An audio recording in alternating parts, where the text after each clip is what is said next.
What's up, guys? I am here hanging out with Josh Hanna. He's the CEO of Humboldt CBD and a man I'm honored to call one of my friends. We first met a few years ago at one of our Biohacking Week workshops, and he's quickly become one of the top experts in the world when it comes to CBD. He's one of the guys that I go to when I have questions on the topic. So for those of you guys that aren't familiar with CBD or Cannabidiol, and Josh will probably correct my pronunciation there, but it's a naturally occurring cannabinoid constituent of weed, cannabis, marijuana, or hemp. And it was discovered in the 1940s, but it can be used for a lot of things ranging from anxiety to stress to a bunch of other stuff that we're going to dive into. And let's welcome my man Josh to the show. What's up, Anthony? How are you, brother? I'm doing great, buddy. How are you? I'm really good. Thanks, man. Thanks for being on. Tell us a little bit about how you got into CBD and really went deep down this rabbit hole. Yeah, so for me, it started when I was going through some kind of challenges with my health. I had a period of some cumulative traumas that that compounded both physically and psychologically.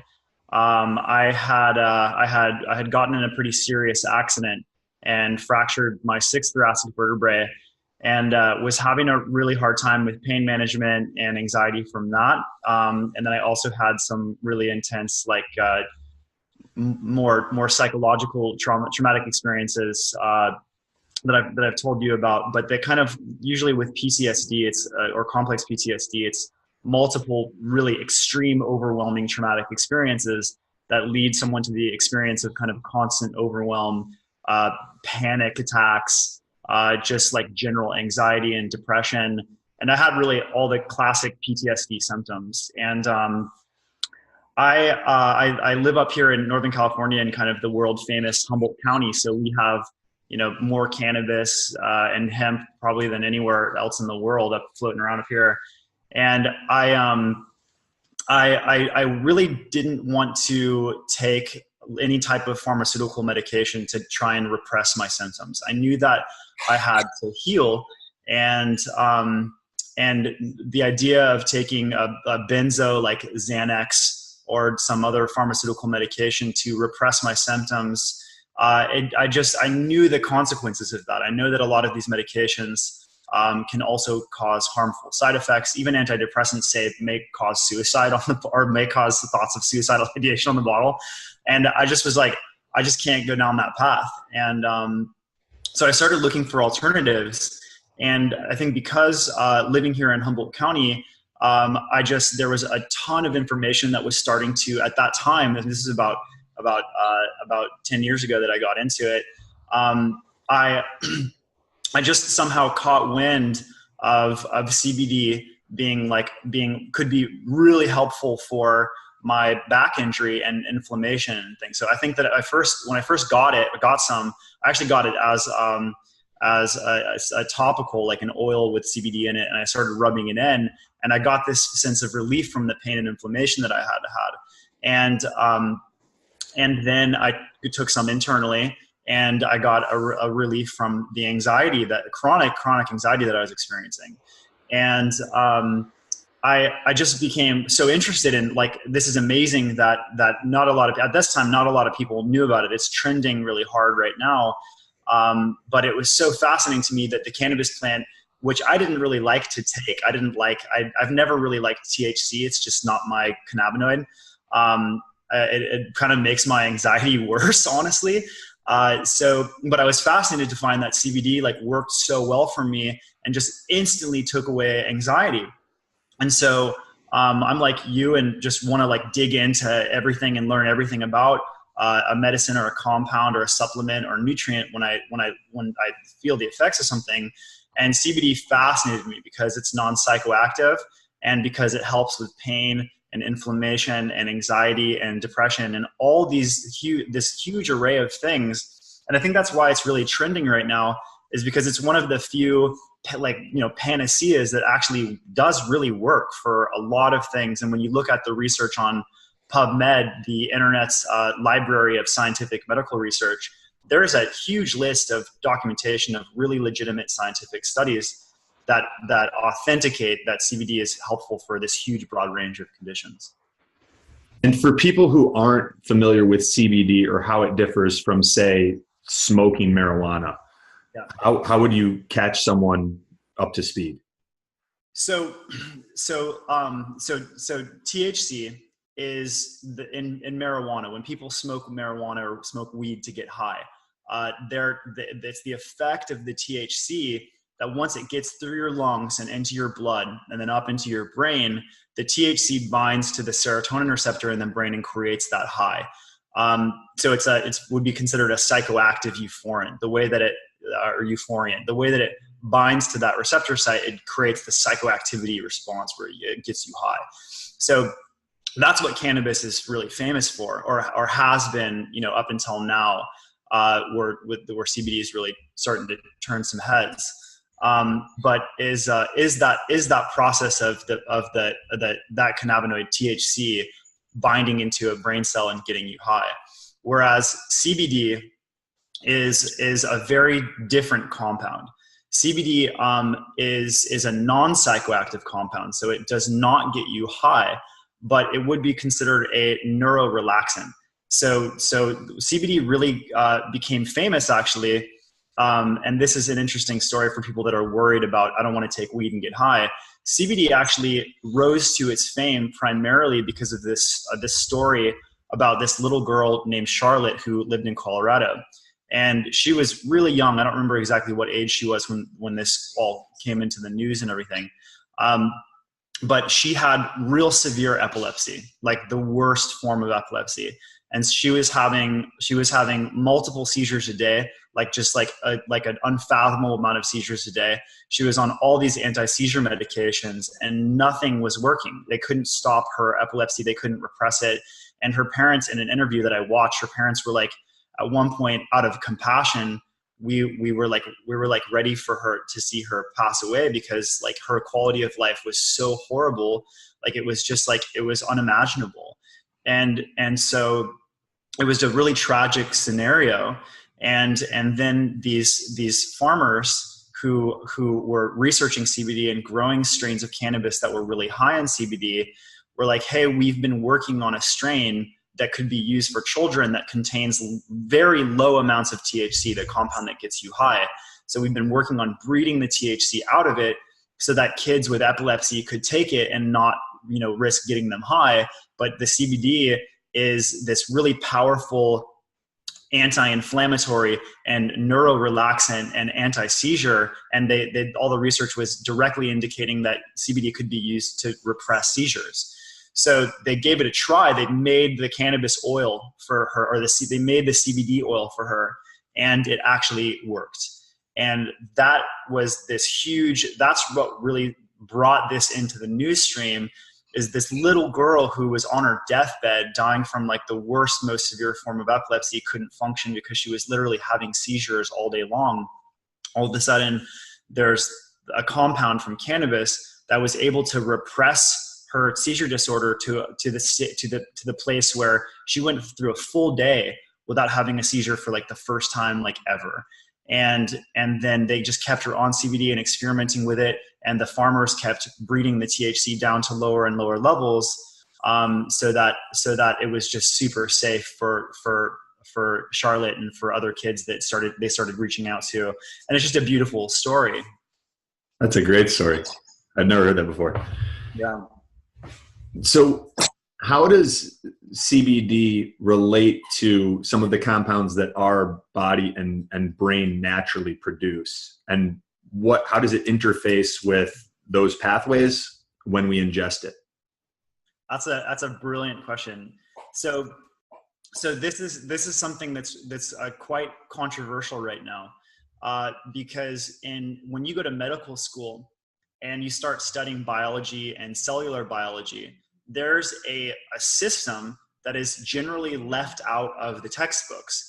And it's a primary system in our body, like primary, that modulates homeostasis. And homeostasis means our body's ability to maintain wellness, for our immune system, for our nervous systems, for all of our systems, to have this level, homeostasis is our body's ability to stay healthy.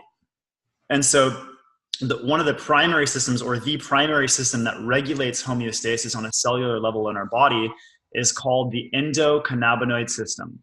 So endo meaning endogenous, or something our body is producing, and cannabinoid meaning these little compounds that are very similar to CBD or THC. THC, our body doesn't create anything that's just like THC, but it does create something called anandamide. And anandamide, there's only a few endocannabinoids that our body produces. Our body only produces a few of these cannabinoid molecules, but they are very similar to the cannabinoids that the cannabis or hemp plant produces. And there's also other plants that create cannabinoids, but there's nothing quite like cannabis that creates so many. There's actually 480 different compounds that affect human biology that's found in the cannabis flower, and 80 of those 480 are cannabinoids that can bind into our system. So when scientists discovered the endocannabinoid system, they were actually trying to figure out how marijuana got people high. They didn't know why people could smoke weed and then get high. Like what is it doing to the body chemistry? What is it doing to the brain chemistry? And through research, they discovered that our body contains this vast network of receptors called CB1 and CB2 receptors. CB1 receptors are really concentrated in the brain, and CB2 receptors are concentrated all throughout the body. And then our body makes several cannabinoids, the most important one or famous one being anandamide. And anandamide is our body's primary cannabinoid, and it's like a neurotransmitter, like serotonin or something. And our body uses it for intracellular communication to regulate homeostasis of multiple systems. So that's basically kind of the way that you could define a cannabinoid, or an endocannabinoid, is a cannabinoid that our body actually makes, and that these cannabinoids from marijuana are actually compatible with our receptors. So THC binds in and gets you high. CBD binds in and starts modulating the homeostatic function of our body. And a lot of people have a misconception that when they take CBD, that it's actually like binding into the CB1 or CB2 receptors. And the crazy thing about why I said it's crazy that this isn't taught in medical literature is because we're talking about one of the most concentrated receptors in our entire body, like on all of our cells, these CB1 and CB2 receptors. It's crazy that that's not taught in medical literature. And that's a big controversy right now, because why wouldn't it be? So when you ingest CBD, the CBD doesn't go into your system and bind to the CB1 or CB2 receptors. It does bind to the serotonin receptor, which is a whole nother conversation that I think we should actually get into. But what CBD does, the way that it impacts your endocannabinoid system, which again is like the primary system to regulate homeostasis in your body, is it basically, like when someone gets really ill, their anandamide levels go like way down. Like you can actually get blood tests now to check anandamide levels. So your anandamide levels kind of like plummet when you get really ill. And CBD has this way of bringing them back up and getting your body to optimize it's like a baseline functional level of anandamide. So it inhibits, and this is all technical science, but it inhibits an enzyme called FAAH. And when it does that, the body starts ramping back up levels of anandamide, and then it's much easier for someone who's been chronically ill to get back into homeostasis. I have a few different questions. Yeah. Why do you believe that this isn't taught in medical school? That's a really good question. I think that, without getting into conspiracy theories, we know that marijuana has been federally criminal, right? They scheduled marijuana as a Schedule 1 narcotic. And the problem with that is that it restricts all medical research. When you Schedule 1, literally the definition of a Schedule 1 narcotic means that there are no medical implications for this drug and it's harmful to the human body. So marijuana has been classified federally as Schedule 1 for a long, long time now. And the reason that's a problem is because, like, literally, like, this isn't my claims. Go on to PubMed library and do some research. THC even is an anti-cancer compound. So THC has been proven to inhibit cancer growth. And there's actually, I think it was GW Pharmaceuticals, I can't recall right now, but there actually is big news recently. The first THC-based pharmaceutical for anti-cancer just came on the market. And the first CBD pharmaceutical came on the market recently this year as well, that is for fighting epilepsy. So now we have a weird political issue because there are pharmaceutical companies who have approved drugs to fight medical conditions that are utilizing these compounds that the DAA is classifying as no use for medicine. And that's like schizophrenic. Like there's no, like, it's unbelievable that you can have two parties of government that are at that level of contrast. The reason why it sucks, though, in the meantime, is because until marijuana, until cannabis is taken off Schedule 1, it restricts medical research. So I think just through the process of deduction, I would imagine that the fact it's Schedule 1 and that, like, scientists and medical researchers and people at universities have restricted access and can't even do research with it because it's a narcotic, right? And so it would be kind of like contradictory to put it into medical literature and be like, you know, THC is good for the endocannabinoid system and can kill cancer, and CBD can fight epilepsy, and all these things that are like completely scientifically irrefutable. Like, it would be, I think, on a political scale, it's hard to, until it's off Schedule 1, it would be hard to like put it into textbooks and be like, we discovered the endocannabinoid system through studying how cannabis gets people high.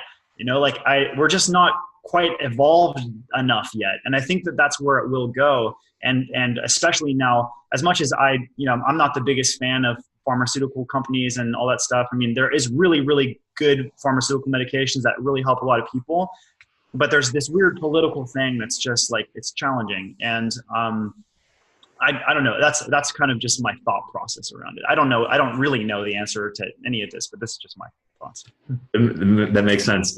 And so if someone were asked to to specify the location of the, let's say, circulatory system, they would point to the heart and blood vessels and capillaries and veins and all of that. And if someone were asked to pinpoint the location of the endocannabinoid system, where would you direct them, or where would they direct us?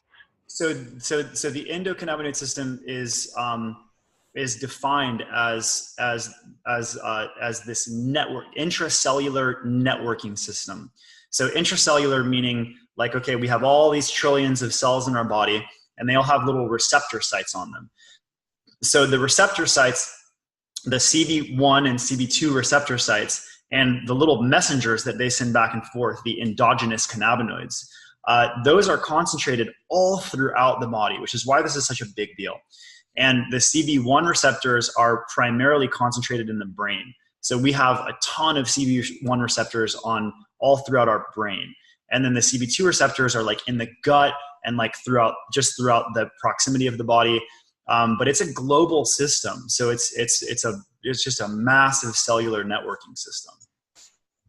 Cool. And is it safe to give the analogy that many of us, so we're producing these endocannabinoids, the main one being anandamide. However, we have a certain amount that we need for optimal health and performance and proper neurological function. And some people are not meeting those minimum requirements, or maybe they're just producing suboptimal levels. Yeah. And we can use CBD and some of these cannabinoids from plants that are very, very similar to sort of close the gap and improve performance, and our body uses them in a similar fashion. Totally. Well, it's not to say that CBD would if you take so serotonin, right? So if the way that your body makes serotonin, if you take 5-HTP or tryptophan, your body takes that compound and puts it through a conversion process and then turns the 5-HTP into serotonin through like a metabolic process. CBD, your body does not turn into anandamide. But CBD, the way that it impacts, like it's almost like an adaptogen. You know, like when you talk about these herbs like Tulsi and all these other herbs. Ashwagandha, rhodiola. Yeah, exactly. So like they like kind of like they help the body build homeostasis as well. But the way that CBD does it is like dramatic. It's like, it's so powerful. And so it's basically, once you take it, it gets in your system, it gets up to your brain. When it gets to the brain, it binds to the serotonin receptors and throughout the body. It's inhibiting this enzyme called FAAH when it needs to be. It's like an optimizing compound. So it's definitely safe to say that some people are operating at suboptimal levels of endogenous cannabinoid production. But it doesn't CBD does not directly translate into anandamide. But for whatever reason, like it's even with science right now, we don't completely understand how this works. We're like getting closer and closer, but the research is inhibited too. That's the hard issue here, is that like there's brilliant scientists who would be working on CBD probably all the time. But until it's easier for people to get funding, scientific grants and funding, the hard science is not quite as good as I wish it was in this country. But the general consensus is that for overall wellness, and I'd love to talk about more specific conditions, but for overall wellness, it helps the body optimize its levels of anandamide and cannabinoid production. Yeah, let's talk about some of the specific conditions and perhaps like what cross sections of the population are being helped most right now by CBD. Okay, so first let's go into this really interesting ability that CBD has that relates to the story of Charlotte. So Charlotte, epilepsy, right? So that huge dramatic improvement wasn't just caused by, maybe Charlotte's levels of anandamide were low and the CBD helped get them up. CBD has a very strong, what's called a binding affinity, which means that it really likes to bind to certain receptor sites. And even though CBD doesn't directly bind with the CB1 and CB2 receptors, CBD loves to bind with the 5-HT1A receptor, which is a really complicated way of saying the serotonin receptor. So CBD loves to bind to the serotonin receptor. And serotonin is, as we all pretty much know, is maybe the primary neurotransmitter in our brain. So serotonin is a big deal. Psychedelics affect serotonin, THC, CBD, all these compounds. They get in there and they bind to one of the multiple serotonin receptor types. But this type is a primary serotonin receptor. So when CBD crosses the blood-brain barrier, it's able to bind to that receptor, and it has what you'd call neurorelaxant properties. So it doesn't get you high like THC, which is classified as a psychoactive euphoriant, which creates that sense of euphoria, or conversely, sense of panic in some people. THC just getting super high can make some people panic. CBD doesn't do that. And I've never even really heard of a case of someone having a bad experience with CBD. It's one of the things with, compounds affect so many people differently, but CBD tends to work for almost everyone that I've ever come into contact with, because it calms down the impulses in the brain. When you take someone like, for instance, that has epilepsy, and they're having essentially what would look like an electrical chemical storm in their brain, right? Just chaotic electrical overload and impulses and disorganized impulses are characteristics of epilepsy.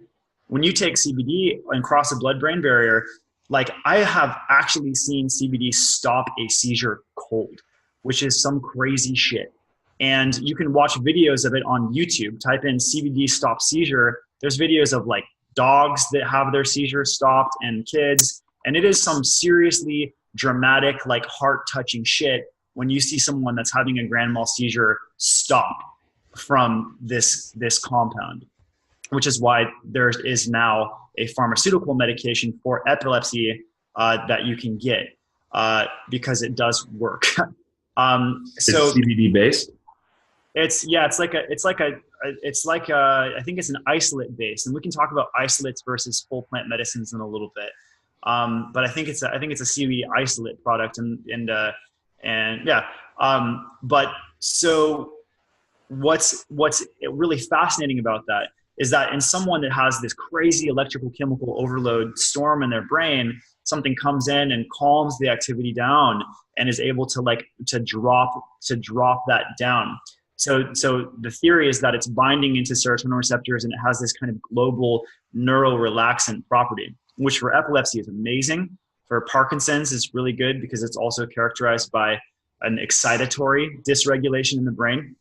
And those are two more examples of kind of like these chronic illnesses.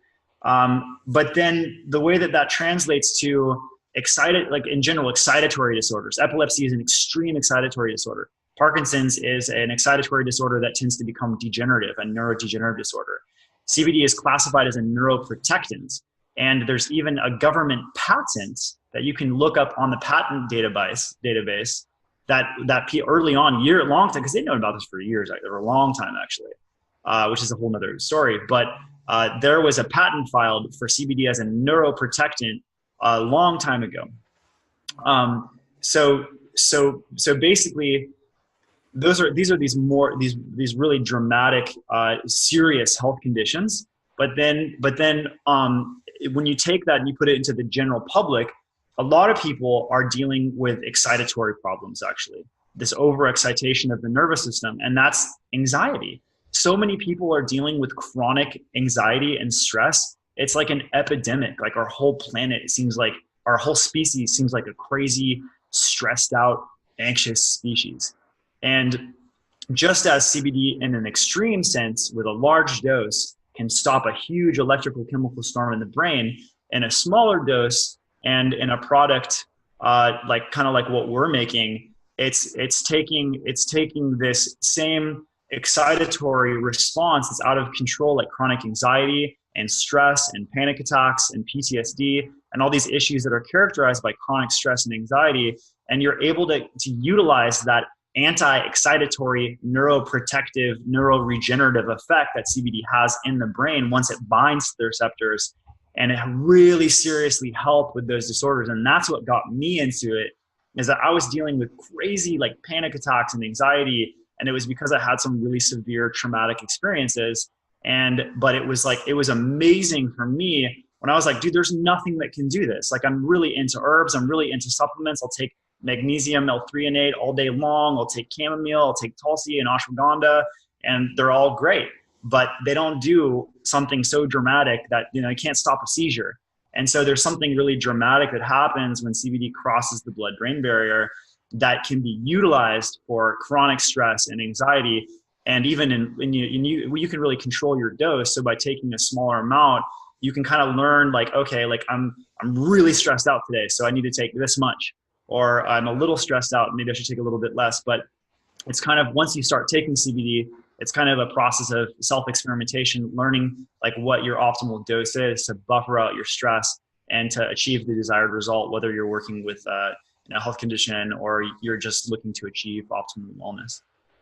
This is a perfect case of like the extremes inform the mean. So we start learning about how CBD can benefit people with cancer and seizures and epilepsy, but then it applies to this massive part of us that are stressed and anxious and have trauma in our past and haven't been able to find relief, regardless of how much yoga, meditation, other adaptogenic herbs we've taken. So let's say someone listening is in that category of individuals. They're stressed. They have occasional anxiety or even PTSD, trauma in their past. What's the process for figuring out the dosage, frequency, timing of CBD for them to have the best experience? So here's a bottle of our product right here. So I'll just do a little example, right? So we have these kind of like, I don't know if you can see it, but there's these little markings on the dropper. Like it's like there's like all these, there's like little milliliter dropping or little milliliter markings. Yep. And so like for me, I like to take about a half a milliliter of this stuff, and I'm pretty sensitive to cannabinoids and to like, I don't like THC because like it's overwhelming to me, but some people can smoke THC cannabis all day long and feel fine. So this is a product, our product doesn't contain THC at all. We're making our extracts from the highest grade organic, like flowering hemp on the planet. And hemp basically just means cannabis varieties that are under 0.3% THC. So we're using an organic heirloom strain that's been bred down below 0.3 THC. So it's technically hemp, but we're making our extracts from the actual flower, which is where like all the medicine is really in the flower of this plant, or the bud. But so we're making our extracts from the flower, and then we blend it with MCT oil, which is, a lot of people that are into bulletproof coffee and stuff know all about. Medium chain triglycerides from coconut oil. It's really good for a lot, energy production and good for your brain. But essentially, I thought that was the perfect oil to blend this with because CBD is oil soluble. So it's a great delivery system. And essentially, like I really like the half a milliliter dosage, and you just find the marker right on the bottle, and then under the tongue. Yeah, you can do it sublingually, or you can just eat it, or you can put it into tea or anything. CBD combines really well with different herbal teas. There's actually a really amazing synergy with a lot of other herbs that CBD has because of how it impacts your endocannabinoid system. But yeah, it tastes great. And for me, I've discovered that dose for me, it just like after 5 to 10 minutes, it just kind of like drops me in. And so I'll take it before meditation. I'm an entrepreneur like yourself. And so like I sometimes I have these days where like I'm just like grinding it out, and all of a sudden I'm like, dude, I'm so like stressed out and anxious, and like I didn't even realize it. And then I just always keep my CBD with me. And then like it's the craziest thing though is that sometimes it's almost weird. Like if you're like, you imagine something that's powerful enough to stop a seizure, like, and you can see it, you can watch videos, it's real. But if let's say you're having just chronic stress and anxiety and your brain, you can't kind of get out of that groove. Sometimes, you can wreck your whole day from someone drives by and almost hits you and flips you off. And you're just like, it creates such an intense stress response that you're just like, your whole day is wrecked. The weird thing about CBD is that you can take it, and then all of a sudden, like 20 minutes, half an hour later, it's like you almost forgot that you were stressed out. Like it's like that's like an experience that I have frequently. Is all also of a sudden induces amnesia.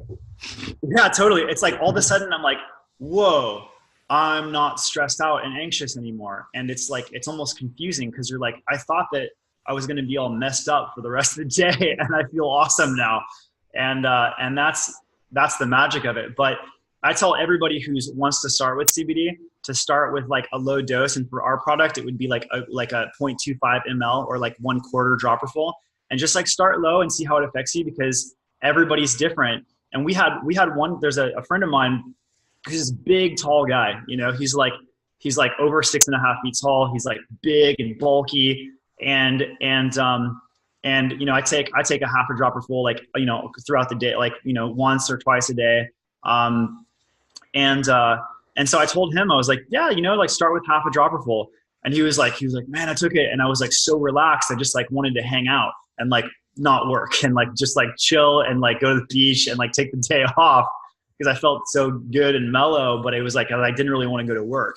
And that's the one thing with a neurorelaxant is like you can't overdose on it. There's no toxicity to CBD. Like there's literally no toxicity to it. But if you take too much, it's a powerful neurorelaxant. So you might get real relaxed and like not want to be productive. When you drink caffeine and coffee or psychostimulants, they like make you want to hyper focus and work, or, nootropics, racetams, all that stuff. It's like totally like driven focus. So CBD is a relaxant. It's like something you want to take to meditate, or like go to yoga, or go and get a massage, or like go to the beach and just like hang out with your friends, or buffer stress with. But it's not this like performance, like I'm going to fucking focus and like accomplish like everything. Like it's actually when you are decompressing from that mind state where it really helps the best, I think.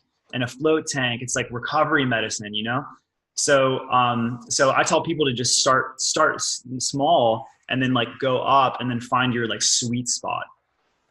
Yeah, that's what I've done with it. I use yours before bed, and I'll do anywhere from half a dropper to a full dropper under the tongue. I'll let it sit for about a minute or two. Yeah. And then if I'm really feeling froggy, I'll couple it with a cup of natural vitality, natural calm, the Nice. elemental magnesium. Yeah.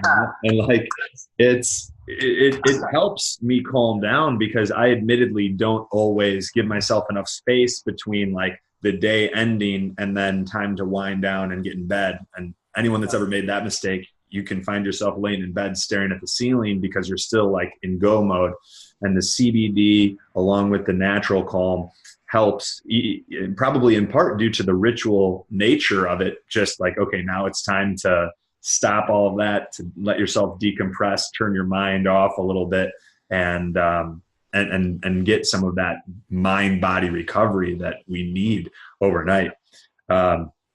This is great. What about there's so many CBD products on the market right now, and you and I've discussed at length the role that terpenes and the entourage effect and some of these other compounds have in determining the efficacy of a CBD product. But a lot of this stuff isn't on labels, and companies don't have to disclose. So like, let's say I'm looking for a good CBD product.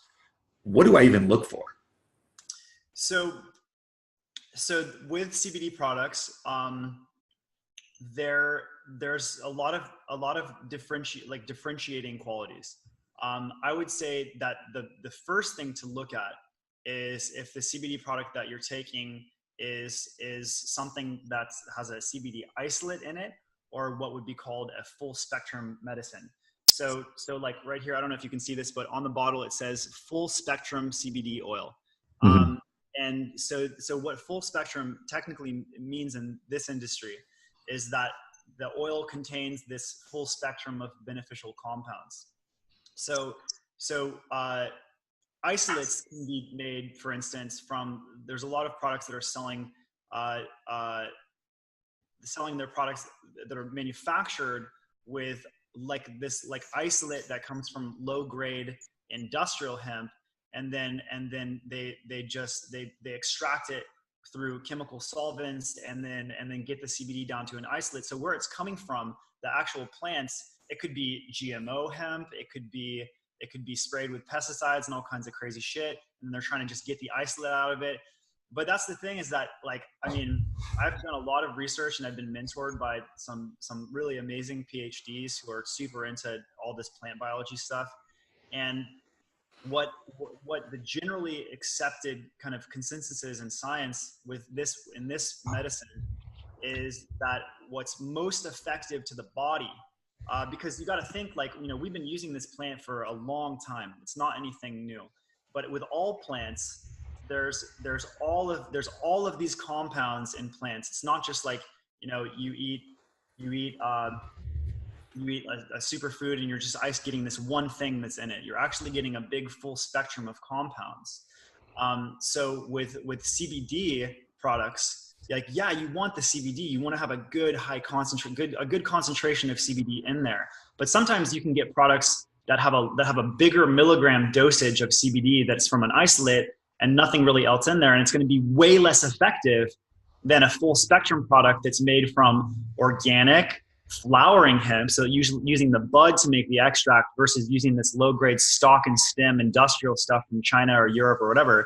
So all these compounds, again, 480 compounds. That's a lot of compounds. That's one of the things that's amazing about the cannabis plant, is there's all of these synergistic compounds that come out of the flower. So take the flower, or we take the flower, and we have large amounts of the flower with all these compounds, and the flower itself is really rich in CBD. It has the flower that we use has about 17% CBD in it, and no THC, below 0.3%. So this is actually the strains of cannabis flower or hemp flower that we're using. Hemp is under 0.3. And essentially we're taking the flower, it gets processed and turned directly into this beautiful kind of honey, like amber looking oil.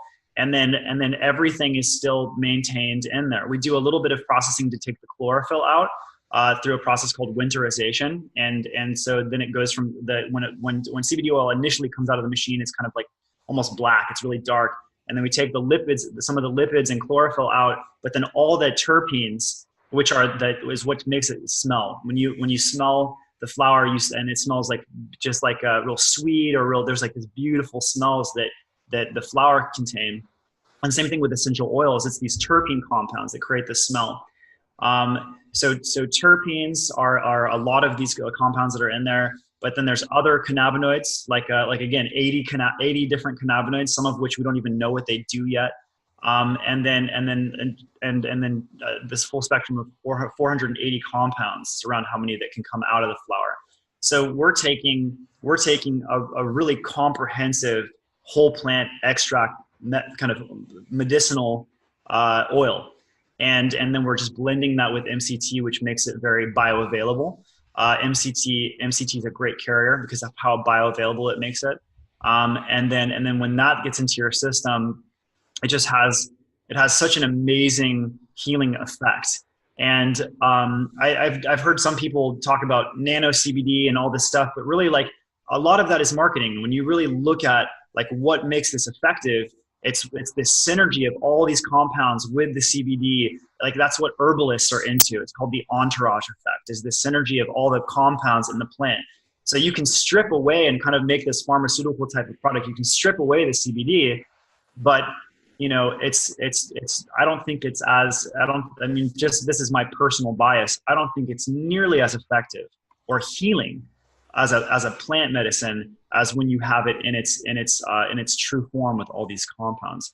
And I've tried CBD isolate products. I've tried a lot of different experiments with CBD, but I really find that the whole plant medicine for me is like the absolute best thing.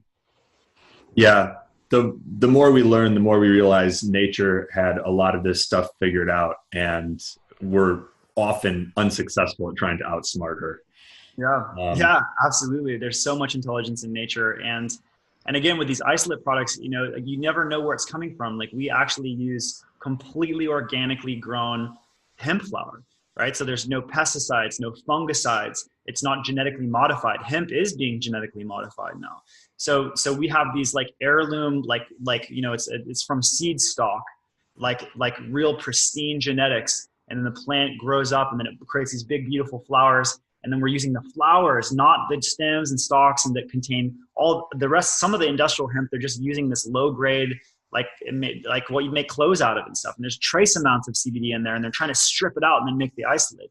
We're using like these big, beautiful flowers that are just full of like all these rich compounds. And that's where the magic is. And that's really what I try and explain to people. Like you can see a nano CBD this and a this and this and this, but like, you know, like this is a plant medicine, you know, and like if you have all the compounds that are in the plant, it's just like the healing effect. You can feel it so deeply, and I don't get the same experience with isolate products at all. Yeah, I mean, I've found that your CBD products are better than anything that I've tried, and a big part of that is clear when we hear how passionate you are about it and how much testing you do and your focus on quality. So thank you for that. Our listeners, if you guys want to check this stuff out, CBD has tremendous scientific backing for cancer, nervous system health, stress and anxiety, as we mentioned. It's even recovery with workouts. And Josh has been cool enough to hook you guys up with 10% off of his Humboldt CBD formulations. If you guys want to check those out, you can go to bestbiohacks.com/CBD. And he's got his full line of Humboldt CBD products. We've got a discount code BIOHACKS, BIOHACKS, set up to knock 10% off for you guys. Josh, we appreciate you, man. This has been a fun-filled, knowledge bomb experience, and I think people are going to love it. I appreciate you so much, brother. Appreciate you as well, guys. Once again, that website is bestbiohacks.com/CBD. That's where you can get your hands on Josh's Humboldt CBD formulations, full spectrum, organic. Enter discount code BIOHACKS to save yourself 10%. And yeah, you'll dig it. Thanks, Josh. Take care, buddy. Thank you, Anthony. Talk to you soon, bud.